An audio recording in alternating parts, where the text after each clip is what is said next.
말씀을 시작하겠습니다. 예수님께서 예루살렘 성에 입성하신 후에 몇 가지 놀라운 일을 행하셨습니다. 여러분 잘 아시는 대로 성전을 깨끗하게 정결케 정화를 하셨습니다. 돈 바꾸는 사람들, 물건 파는 사람들, 장사하는 사람들을 다 내쫓으셨습니다. 또 무화과나무, 열매가 없었던 무화과나무를 저주하셔서 무화과나무가 말라버리는 그런 일도 있었습니다. 그리고 권세 있고 교훈 있는 그런 가르침들을 백성들에게 주셨습니다. 사람들이 그 예수님의 행하시는 능력을 보고 놀라고 예수님을 따르게 되었습니다. 그렇게 되니까 이 일로 인해서 성전을 중심으로 소위 말하는 종교 지도자들로 살아가던 대제사장들 또 백성들의 장로들이 예수님을 시기하기 시작했습니다.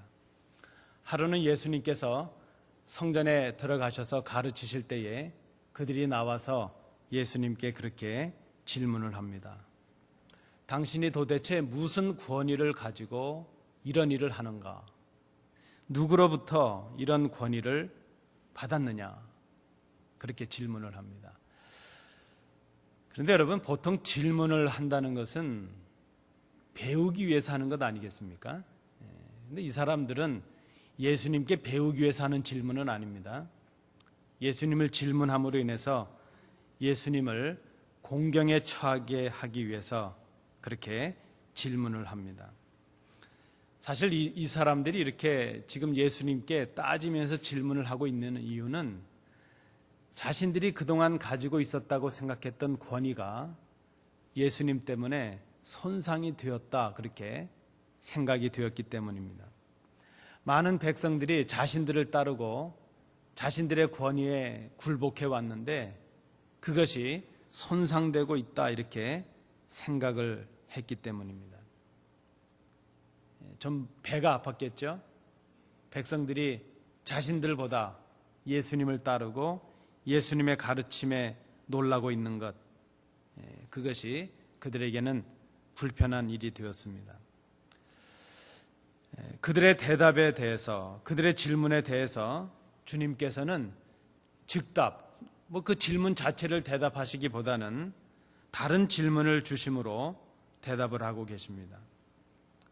요한의 세례가 어디로부터 왔느냐? 하늘로부터냐? 사람으로부터냐? 질문을 받은 이 대제사장들, 장로들, 그들이 오히려 지금 고민에 빠지고 말았습니다. 오늘 성경에 기록하고 있는 대로 요한의 세례가 하늘로부터 왔다 하는 것을 인정하게 되면 요한이 증거해왔던 예수님께서 하늘로부터 오신 분이라는 것을 인정하는 것이 되고 맙니다. 그러니까 그렇게 인정도 하지 못하겠고, 또 요한의 세례가 하늘로부터 온 것이 아니라 이렇게 요한을 인정하지 않으려고 하니까 지금 그 당시의 백성들 모두가 다 요한을 하나님께서 보내신 참 선지자로 인정을 하고 있기 때문에 그렇게 요한을 인정하지 않으면 백성들이 반발할 것이 두렵습니다. 그래서 이 대제사장들, 지금 이 장로들이 이러지도 못하고 저러지도 못하고 고민에 빠졌습니다. 이제 대답이 궁색해진 그 사람들이 대답을 했는데 오늘 본문에 보니까 모르겠다 하는 것입니다. 요한의 세례가 어디로부터냐? 하늘로부터냐? 사람으로부터냐? 그 질문에 대해서 그들이 대답한 것은 우리가 알지 못하노라, 이렇게 대답을 합니다. 그런데 이 그들의 대답에 따라서 주님께서는 그저 뜬금없이 한 비유를 말씀해 주십니다. 그 비유가 무엇인가 하면 어떤 아버지가 두 아들을 두었는데 두 아들에게 그렇게 말했다는 것입니다. 얘들아, 오늘 좀 포도원에 가서 일 좀 하거라 그랬는데 큰아들은 예 아버지 가겠습니다 하고 가지 않았다는 것입니다.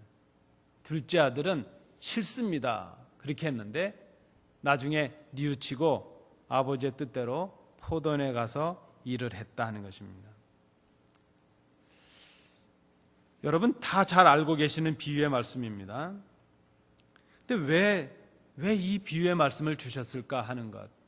우리는 이 비유 자체만을 가지고 해석을 해서 아버지가 시키면 순종을 하는 아들이 착한 아들이요, 좀 말로서 거절했다 할지라도 행함으로 실천하는 것이 참된 아들이다, 이 정도로 이 말씀을 해석하려고 합니다.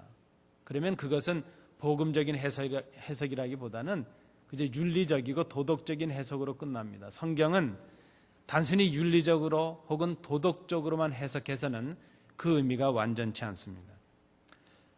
주님께서 지금 이 말씀을 하신 정확한 의미를 알기 위해서는 우리가 지금 앞에 설명을 드리고 함께 봉독하셨던 그 대제사장들 그리고 장로들의 질문과 예수님과의 대답과의 관계 속에서 오늘 본문을 해석해낼 수 있어야 됩니다. 그렇다면 오늘 주님께서 이 비유를 주시는 큰 이유 중에 하나가 무엇인가 하면 바로 진정한 권위가 무엇인가 하는 것을 말씀해 주기 위함이라는 것입니다. 당시의 대제사장들, 장로들, 그들은 사실은 유대 지도자들로서 사내들인 공의의 회원들입니다. 그들은 종교뿐만이 아니라 어떻게 보면 유대 사회의 정치적인 지도자들로서 막강한 권력을 가진 사람들입니다. 그들은 권위를 가졌습니다. 그런데 그들이 가진 권위를 바로 깨닫고 있지 못합니다. 여기에 대해서 지금 주님께서 오히려 당신을 향해서 권위를 문제 삼는 그들을 향해서 너희들이 알고 있는 권위에 대한 생각이 잘못되어 있다 하는 것을 비유의 말씀을 통해서 주고 계신다는 것입니다. 그래서 말씀드린 대로 오늘 비유의 말씀은 주님과 이 대제사장들, 장로들과의 관계 속에서 그 상황을 이해하면서 해석해낼 수 있어야 됩니다. 오늘 우리가 이 말씀을 통해서 생각하고자 하는 것이 그것입니다. 이 비유의 말씀을 통해서 우리에게 주신 권위와 직분에 대한 주님께서 주시는 교훈을 우리가 생각하는 것입니다. 오늘 비유의 말씀과 본문을 통해서 저는 세 가지를 정리해 보았습니다. 첫 번째, 권위는 직분을 바르게 감당하는 데서 온다 하는 것입니다. 그리고 그 직분을 바르게 감당하는 것은 맡기신 분께 그 직분에 순종하는 것이라 말할 수 있습니다. 오늘 이 자리에 앉으신 성도님들, 우리 모두는 다 하나님께로부터 받은 크고 작은 직분이 있습니다. 하나님께서는 한 몸 된 교회를 이루게 하기 위해서 우리에게 다 직분을 맡기십니다. 목사의 직분이 있고 장로의 직분이 있고 권사님, 집사님들, 우리 교인의 직분도 있습니다. 아마 교인의 의무를 가장 아름답고 완벽하게 표현한 것은 우리 정관이 아닐까 생각합니다. 여러분 시간이 있으시면 우리 교회 정관의 교인의 의무를 한번 살펴보시기 바랍니다. 아마 그 교인의 의무를 우리 정관에 기록된 대로 우리가 교인의 의무를 다한다면 아마 우리 교회는 수리아 안디옥 교회보다 더 소문나는 그런 교회가 될 것이라 생각합니다. 하여튼 하나님께서는 우리에게 크고 작은 일들을 맡기셨습니다. 그런데 하나님은 그 일을 맡기실 때 그냥 우리에게 맡기시는 것이 아니라 그 일들을 감당할 수 있는 능력도 주십니다. 뭔가 일을 맡기신다면 그 일을 감당할 수 있는 능력을 주시는데 그것을 우리는 은사라 이렇게 말합니다. 그리고 그 일을 위해서 다른 사람들에게 영향력을 끼칠 수 있고 다른 사람들을 좀 움직이게 할 수 있는 힘도 주십니다. 그 영향력, 그 힘을 우리는 권위 이렇게 말합니다. 그러니까 우리가 가지는 권위라는 것은 하나님께서 맡기시는 직분에서 오는 권위입니다. 그리고 그 진정한 권위는 주신 사명을 바르게 감당하는 데서 올 수 있다 하는 것입니다. 이를 감당하라고 주신 그 은사와 권리, 그래서 그것은 우리에게 책임으로 남겨질 수 있습니다. 우리에게 주신 직분은 그 직분과 그 일을 감당할 수 있는 능력은 은사이지만, 선물이지만 그 일을 감당하라고 주신 그 은사와 직분과 권리는 우리에게 책임이 될 수 있다는 것입니다. 여러분, 권위라는 것이 무엇입니까? 제가 사전을 찾아보니까 우리 국어 사전에 사전적인 의미로 권위라는 말은 이렇게 표현을 했습니다. 다른 사람을 지휘 혹은 통솔하여 따르게 하는 힘이나 영향력, 이렇게 말했습니다. 그렇다면 오늘 본문을 통해서 그 권위를 오해하고 있는 대제사장들, 장로들을 향해서 주시는 그 예수님께서 말씀하시는 권위가 무엇인가? 그것을 우리가 오늘 본문을 통해서 찾으려고 한다는 그런 말씀입니다. 오늘 주님께 나와서 주님의 권위를 문제 삼고 있는 사람들, 그들은 권리를 가진 사람들입니다. 직분을 가진 사람들입니다. 말씀드린 대로 대제사장들이고 장로들입니다.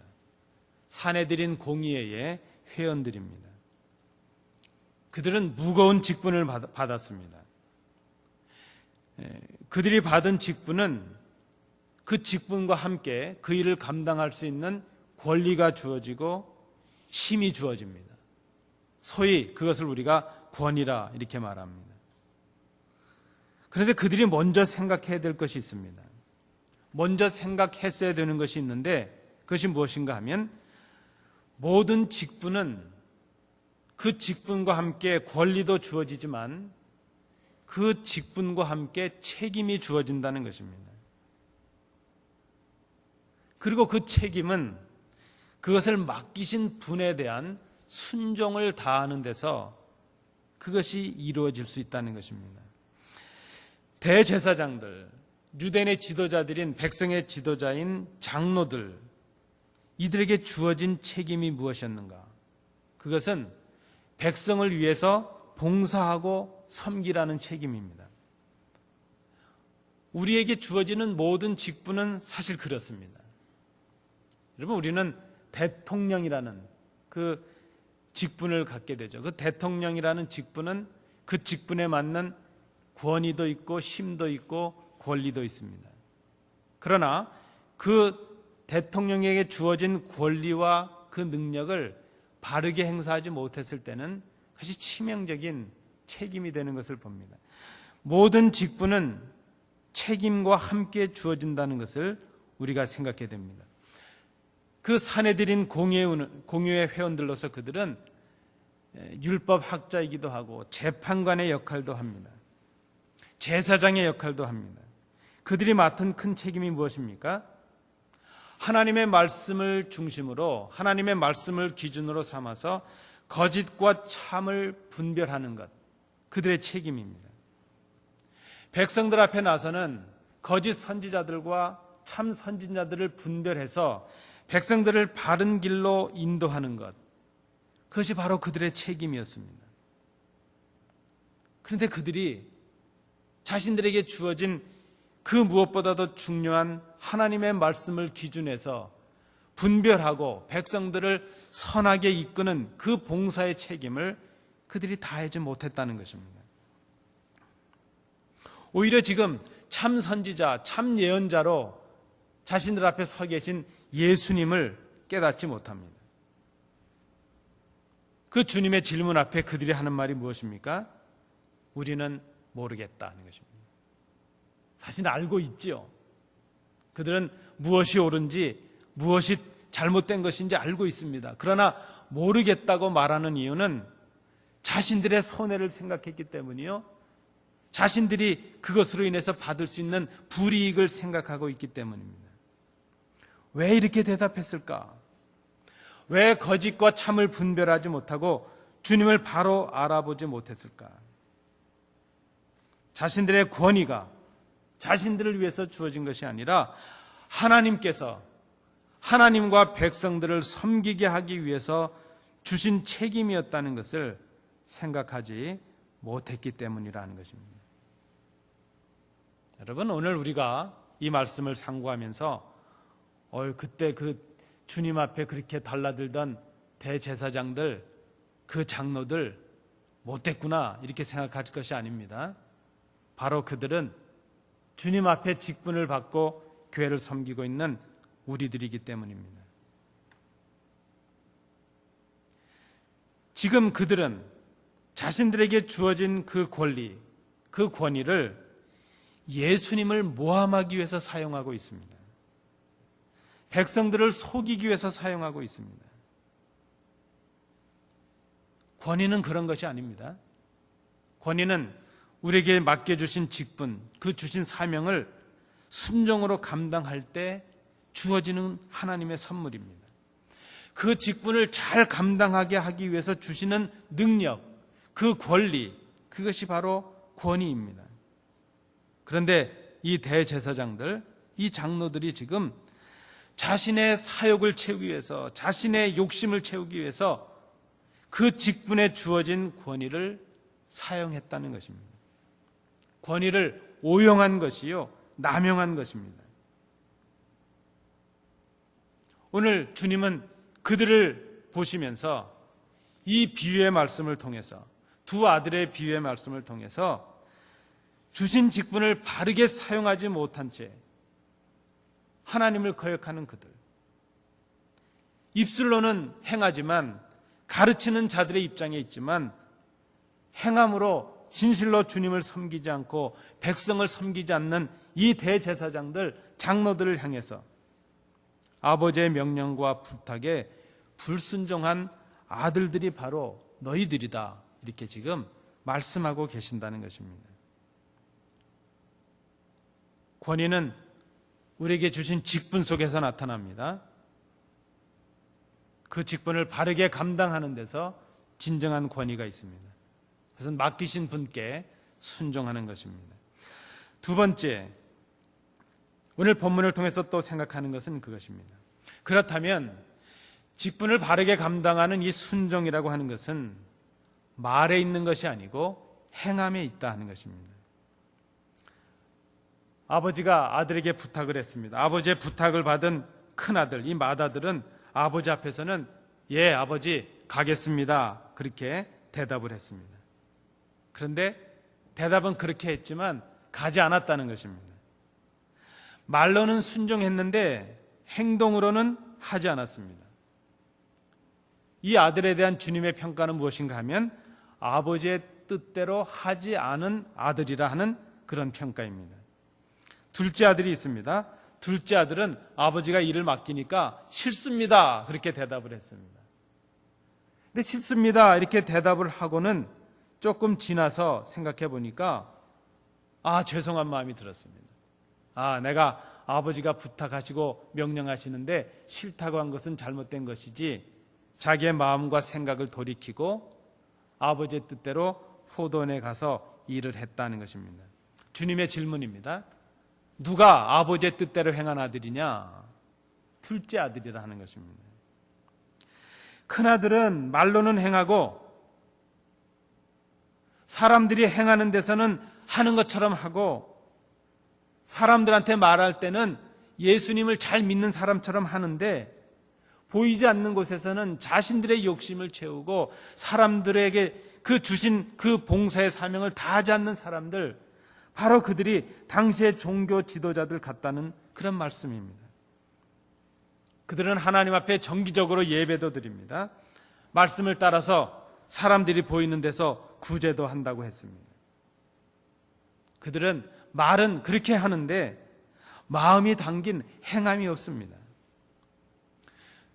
주님은 우리의 겉모습만 보시는 것이 아니라 우리의 속 마음도 살피시는데, 주님께서 보시니까 그들은 진정한 마음이 담긴 행함이 없는, 하나님을 거역한 사람들이요, 오히려 말로는 하겠다고 하면서 행함으로 하지 않으므로 하나님과 백성들을 속인 자들이 되고 말았다는 것입니다. 그들은, 그 대제사장들과 장로들은 그렇게 생각을 합니다. 누구보다도 우리는 하나님의 뜻을 잘 알고 있고, 누구보다도 우리는 하나님의 뜻을 잘 지키는 사람들이라 그렇게 생각을 합니다. 그러나 주님은 그들을 향해서 너희는 하나님께 불순종하는 자들이다, 그렇게 말씀을 하십니다. 아마 이들이 그런 사람이 아닐까요? 마지막 주님께서 그 심판대 앞에 설 때에 사람들이 와서 이제 주님께서 그들을 보면서 나는 너희를 도무지 모르겠다. 그때 그들의 말이 무엇이겠습니까? 우리가 이런 일도 하고 저런 일도 하고 주님이 갇히셨을 때 돌보기도 하고 이런 일 저런 일 많이 행하지 않았습니까? 그런데 주님의 말씀이 무엇입니까? 작은 자 하나에게 하지 아니한 것이 나에게 하지 아니한 것이다. 종교적인 모습도 있고 예배 모습도 있고 말로는 신앙인 같은데 그들의 삶 속에 신앙이 담긴, 신앙의 마음이 담긴 행함이 없었다는 것입니다. 주님은 그들을 향하여 아버지의 뜻을 행하지 않은 아들과 같다, 그렇게 말씀을 합니다. 오히려 그들은 잘못된 것이 무엇인지를 알고 있습니다. 하나님이 기뻐하신 뜻이 무엇인지 누구보다도 하나님의 말씀을 잘 아는 사람들입니다. 그러나 그들은 자신들의 욕심에 빠져서 행하지 않고 있습니다. 큰 책임을 당할 일입니다. 그런데 저는 이 본문을 보다가 그런 생각을 해보았습니다. 만약에 이 본문이 우리 시대에 기록이 되었다면 어땠을까 하는 생각입니다. 만약에 이 본문이 우리 시대에 기록되었고 주님께서 이 시대에 오셔서 이 본문을 기록하셨다면 일단 아들이 하나 더 있었을 것 같습니다. 세 번째 아들이 하나 더 있는데 그 아들은 아마 그랬을 것 같습니다. 아버지 앞에서 싫어요, 안 가요 그렇게 하고 가지도 않은 아들. 그 아들이 세 번째 아들이 아니겠는가. 그리고 그 아들이 바로 우리들일 수 있겠구나 하는 그런 생각을 해봅니다. 여러분, 이 시대에는요, 말로도 순종하는 사람을 찾아보기 어려운 시대입니다. 그렇지 않습니까? 아버지 앞에서 말로는 하겠습니다 하고 하지 않은 아들을 거역하는 아들이라고 주님은 판단하시는데, 그런데 우리의 모습을 보면 우리는 말로도 안 하고 행함으로도 안 하는 더 악한 아들이 아니겠는가, 그런 생각이 들었습니다. 하나님께서 주신 직분과 하나님께서 주신 사명을 말로만 감당하려고 하면 우리는 대제사장들이나 백성들의 장로들 같은 그런 권위적인 사람들이 되고 말 것입니다. 말씀드린 대로 권위는 우리에게 맡기신 사명과 직분을 마음을 다하여 행할 때, 순종할 때에 하나님께서 주시는 것입니다. 그 따라오지 않는 권위, 나에게 없는 권위를 받으려고 하면 그것은 권위적인 것이 되죠. 그저 주신 사명을 묵묵히 감당할 때 권위는, 그 권리는 하나님께서 주시는 것이라 말할 수 있습니다. 우리 주님이 어떠하십니까? 주님은 오셔서 왜 내가 하나님의 아들인데 나를 무시하냐 그러신 적이 없었던 것 같아요. 주님은 가르치시는 것과 행하시는 것이 일치하셨던 분이십니다. 주님은 사랑해야 된다, 사랑하라 말씀하시고 친히 행함으로 사랑하셨습니다. 그 말씀과 행함이 일치하실 때 하나님은 우리 주님께 권위와 능력을 더하여 주셨습니다. 우리의 문제가 여기에 있지 않겠습니까? 세상 사람들은 고사하고 예수 믿는다는 우리가 말하는 것과 행하는 것이 너무나도 달라졌다는 것입니다. 마치 큰아들처럼 말로는 그렇게 하겠다고 하는데 행하진 않습니다. 자신을 속이고 다른 사람을 속이고 하나님을 속이려 합니다. 여러분, 손바닥으로 하늘을 가릴 수 있겠습니까? 우리가 하나님을 믿는다는 사람들이 어떻게 하나님을 속인다는 생각을 할 수 있겠습니까? 아니, 지혜로운 사람들, 사람도 속지 않을 판에 하나님께서 속으시겠습니까? 이 말씀 앞에 우리가 다른 사람들 생각할 것이 아니라 우리 자신들을 잘 생각해야 될 것입니다. 우리의 능력, 우리의 은사, 우리의 권위, 그것은 우리에게 주신 직분과 사명을 바르게 감당하는 데서 올 수 있습니다. 우리 각자에게 주신 사명, 순종하여 섬기는 것, 그리스도인의 삶을 바르게 행하는 것, 그것이 우리의 권위를 드러낼 수 있는 길이 된다는 것을 오늘 비유의 말씀을 통해서 생각해야 될 것입니다. 마지막 세 번째입니다. 오늘 이 비유의 말씀을 통해서 우리가 또 깨닫는 것은 회개하고 아버지의 뜻을 행하는 것이 진정한 권위를 회복하는 길이라 하는 것입니다.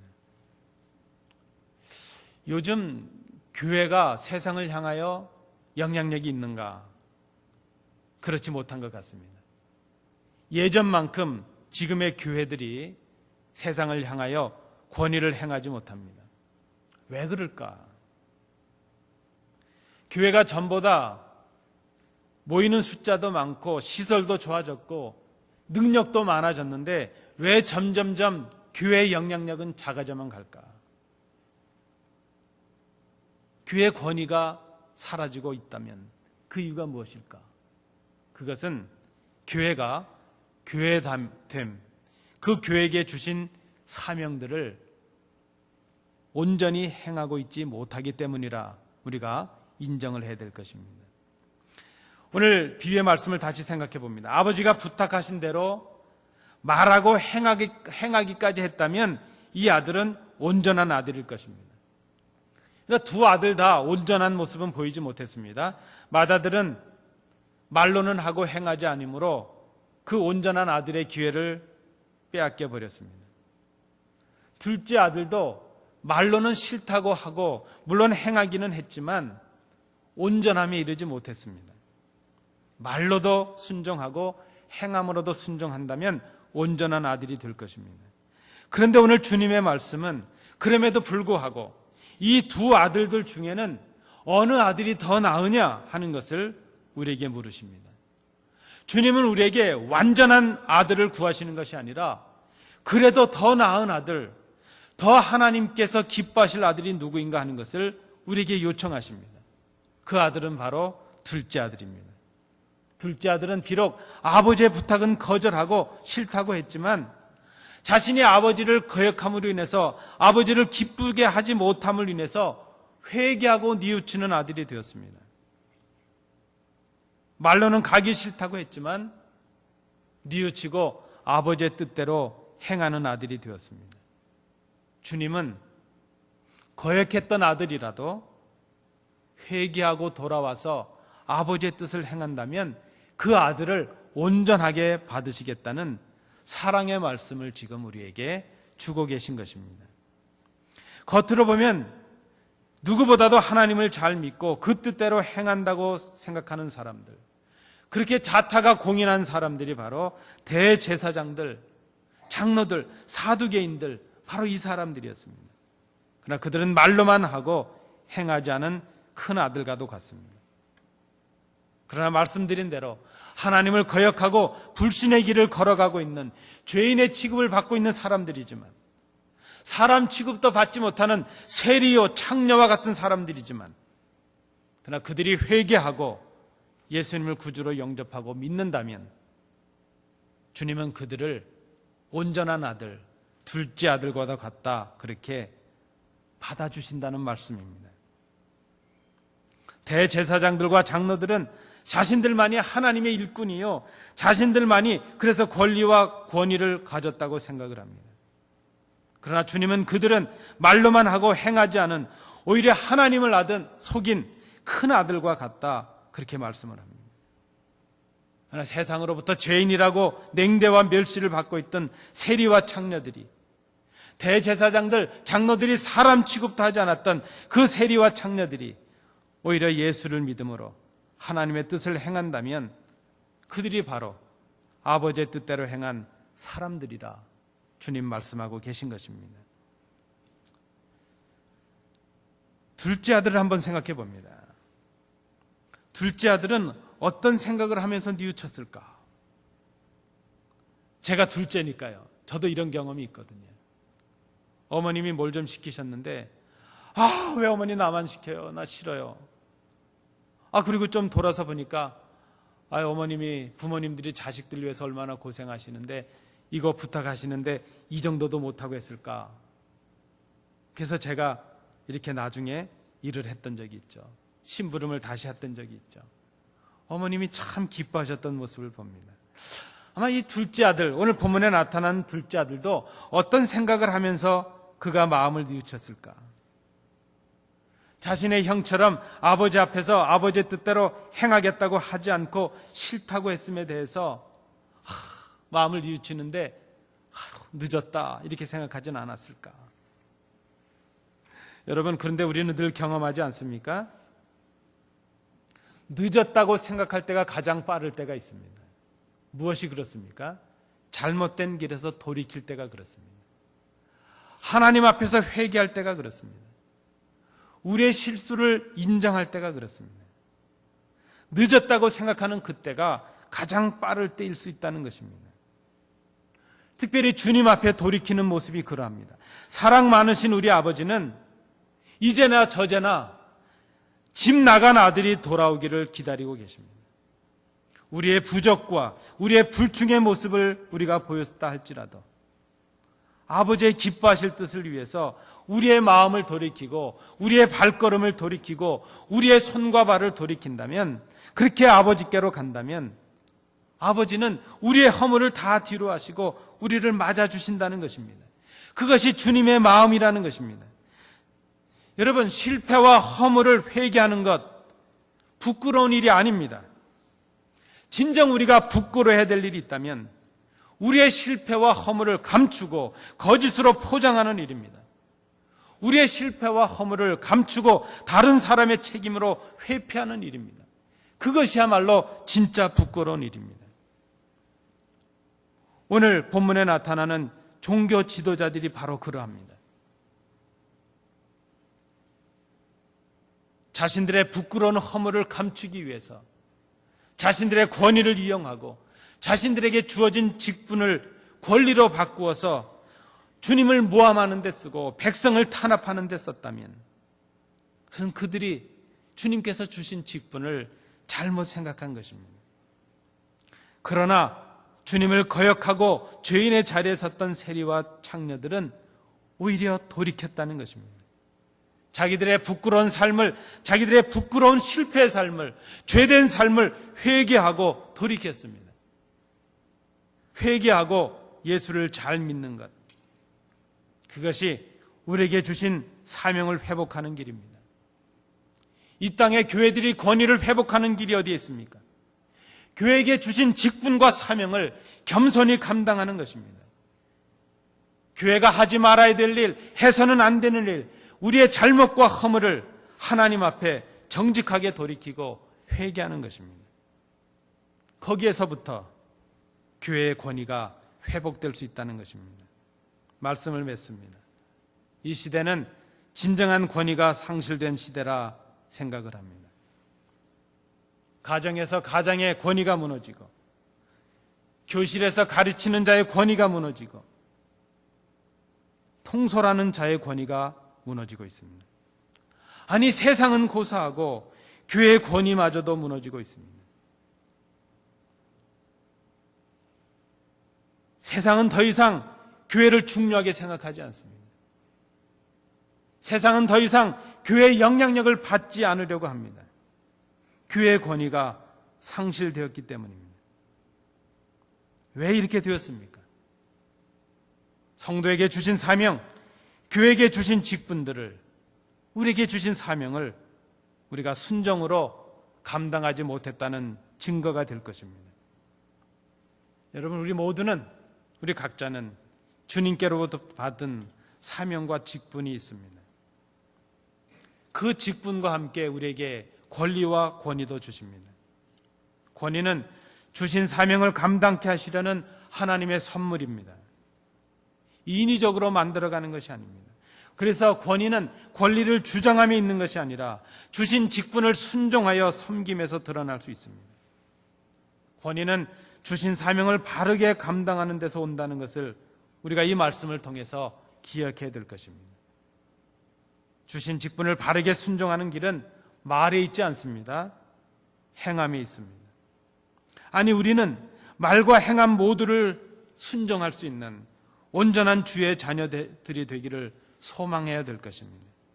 혹 우리가 주신 직분과 사명에 충성하지 못하고 있다면 오늘 우리가 서 있는 그 자리에서 우리의 마음을 돌이키고 우리의 삶을 뉘우치고 하나님 앞에 회개하고 하나님께로 돌이키는 사람들이 되어야 될 것입니다. 그리고 아버지의 뜻을 행하는 둘째 아들의 삶을 살아야 될 것입니다. 그 길이 교회에 주신 사명을 회복하는 길이 될 것입니다. 우리에게 주신 사명을 회복하는 길이 됩니다. 그때 교회의 권위가 회복되고 성도의 권위가 회복될 수 있습니다. 그렇게 행하는 사람, 그 사람이 아버지의 뜻대로 하는 사람이라 오늘 주님께서 말씀하십니다. 이 말씀을 마음으로 받으시는 복된 성도들 되시기 바랍니다. 기도합니다. 은혜로우신 아버지 하나님, 오늘 이 말씀 앞에서 교회됨을 생각하며 성도됨을 생각합니다. 그리고 우리의 삶의 자리에서 뉘우치고 주님께로 나아가 그 아버지의 뜻을 행하는 복된 성도들이 되기를 소망합니다. 그런 성도, 그런 교회 되게 하여 주옵소서. 예수님 이름으로 기도하옵나이다. 아멘.